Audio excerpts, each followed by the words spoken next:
Salut à tous, bon retour sur Verisme TV, c'est un plaisir de vous retrouver aujourd'hui pour une nouvelle vidéo physio. Ça va vraiment être un cours que je veux sans doute en plusieurs parties, qui va s'intéresser à la neurophysiologie du sommeil. Vraiment, je pense que c'est un point clé, c'est peut-être le point le plus important de notre santé qui est négligé actuellement, et j'ai à dessein placé Jean-Louis et la caméra dehors parce qu'aujourd'hui on va parler beaucoup d'exposition au soleil et à quel point ça impacte en fait nos rythmes biologiques qui sont en nous, les rythmes qu'on dit circadiens ou journaliers. On a une horloge interne à l'intérieur de nous et on va découvrir tout ça aujourd'hui. Allez, c'est parti.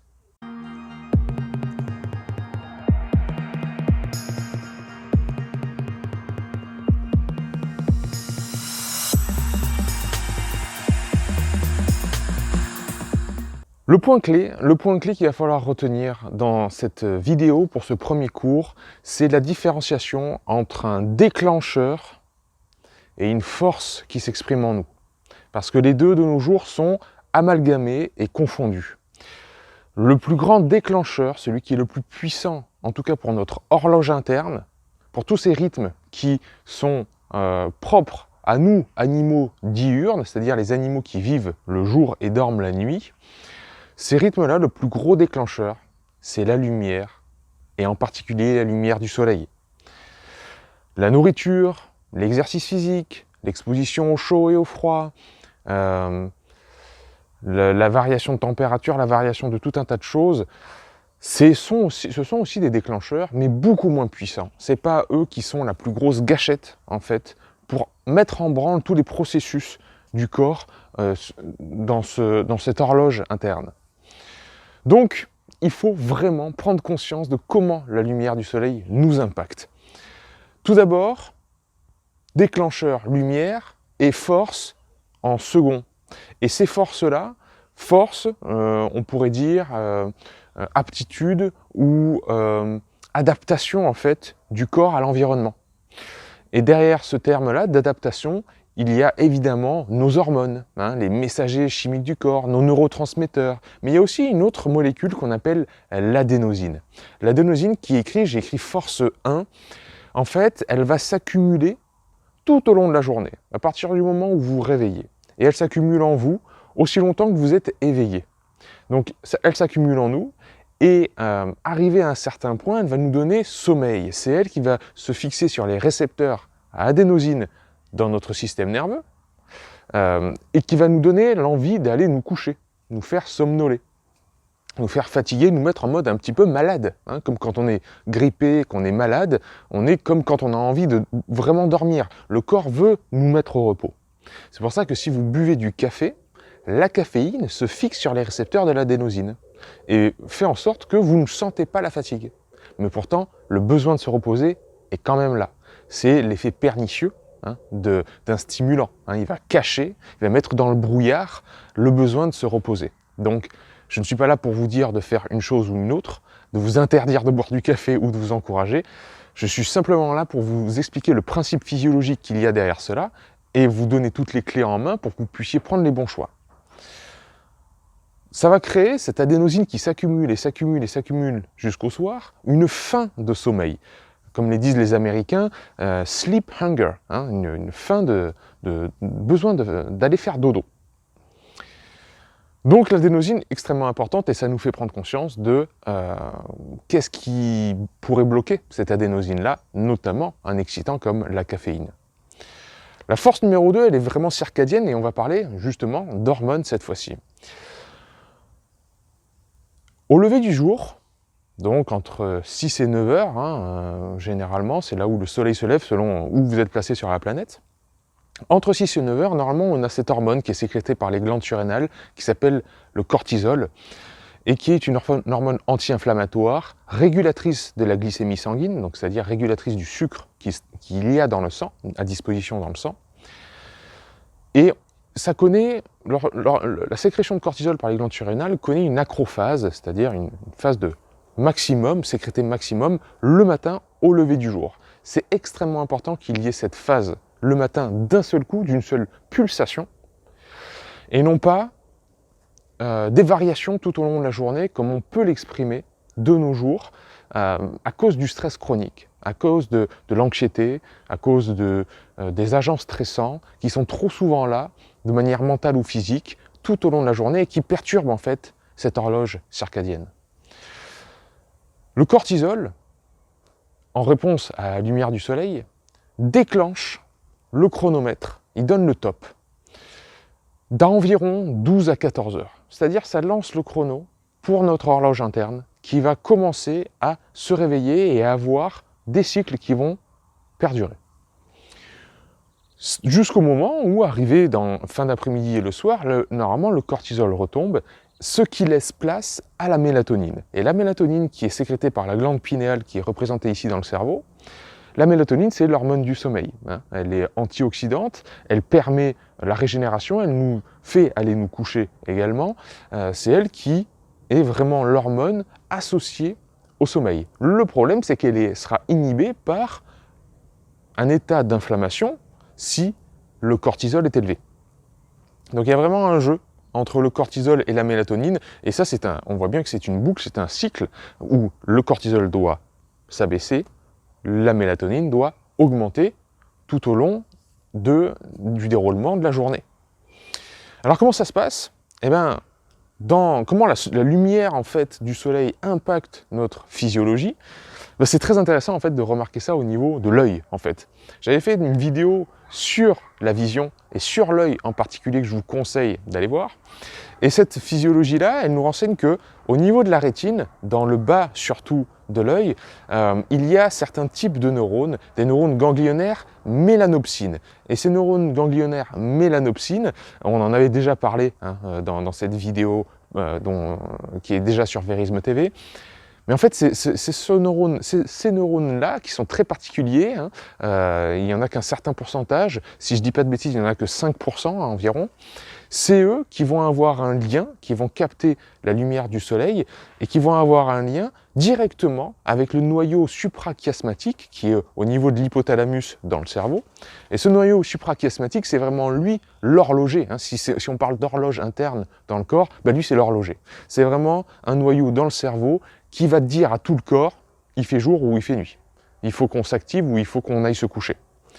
Évidemment, il est en lien avec la glande pinéale, et il est en lien avec l'hypothalamus qui est le maître d'orchestre de tout le système adaptatif, hormonal, nerveux, etc. et la glande pituitaire qui est dessous, pour envoyer des ordres au système digestif. Là, j'ai voulu dessiner le pancréas. Au système hormonal, là, ce sont les glandes surrénales qui vont faire l'adrénaline, la noradrénaline, le cortisol, comme on a vu tout à l'heure. Ou au système cardiovasculaire, au cœur, pour battre plus ou moins vite et réguler la fréquence cardiaque. Évidemment, voilà, à la glande pinéale ici. Ce qui est intéressant, c'est que ces neurones mélanopsines, ils sont dans le bas de la rétine. Comme c'est dessiné ici, ils sont dans ce creux ici. Tout simplement parce qu'on a évolué par rapport au soleil qui est au-dessus de nous. Ce qui veut dire que si chez vous, vous avez une lumière au plafond, ça va taper dans, évidemment, le bas de l'œil et faire croire à votre organisme qu'il fait jour. Donc il y a cette intensité, il y a d'abord l'intensité de la lumière qui est particulière le matin et le soir comme on va le voir tout à l'heure. Il y a la couleur, il y a le spectre, ce qu'on appelle le spectre lumineux qui est particulier aussi, jaune et bleu, très important, on va le voir aussi. Mais il y a aussi l'orientation, et ça c'est très peu discuté, l'orientation de l'éclairage que vous pouvez avoir chez vous. Donc je vous conseille évidemment d'aller vous coucher au plus près du coucher du soleil, pour respecter un cycle naturel.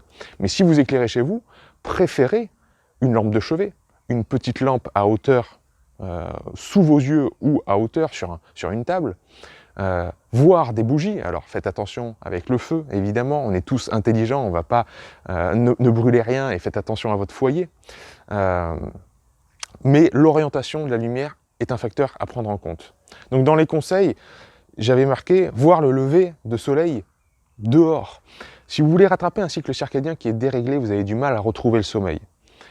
Le conseil que je peux vous donner, c'est, même si vous allez vous recoucher après, mettez le réveil aux alentours du lever du soleil et sortez dehors. Forcez-vous à aller dehors pour voir la lumière du soleil. Voir la lumière du soleil surtout, pour être dehors au moment du lever du soleil. C'est pas forcément se mettre devant le lever du soleil, les yeux fermés et faire du sun gazing, c'est-à-dire les yeux fermés, se mettre devant, etc. Même s'il y a des immeubles, même s'il y a des montagnes, même s'il y a des nuages, le fait d'être dehors au moment du lever du soleil fait que l'ambiance et la luminosité ambiante a certaines teintes, et surtout des teintes de bleu. Et cette lumière bleue dont on parle souvent, c'est elle qui active, c'est ce spectre-là, qui active particulièrement les neurones qui sont dans notre rétine et qui donnent l'information, qui déclenche le top de notre horloge circadienne, le cortisol, la mélatonine, etc. Si vous êtes complètement déréglé et qu'il faut que vous allez vous coucher après, allez vous coucher, c'est pas grave, repartez vous coucher, c'est pas grave. Mais sortez dehors, voir la lumière du soleil. Combien de temps? Entre 2 et 10 minutes. Voilà, entre 2 et 10 minutes, ça dépend où vous êtes sur la planète, ça dépend plein de choses. Ne le faites pas à travers une vitre. À travers une vitre, l'université de Stanford, sur laquelle je base surtout mon cours, là, a prouvé que ça mettait 50 fois plus de temps. Donc, sortez dehors. Idem, allez voir le coucher du soleil. Pour la même raison, le coucher du soleil, cette fois-ci, alors que le lever était beaucoup plus bleu, là j'avais mis beaucoup plus de lumière bleue, le coucher du soleil est beaucoup plus jaune, une luminosité beaucoup plus jaune, et c'est pour ça que le soir, parfois, on a des couchers de soleil qui sont orange et jaune. Cette lumière jaune va renseigner la glande pinéale, le noyau suprachiasmatique, l'entièreté du corps, qui va bientôt falloir se coucher.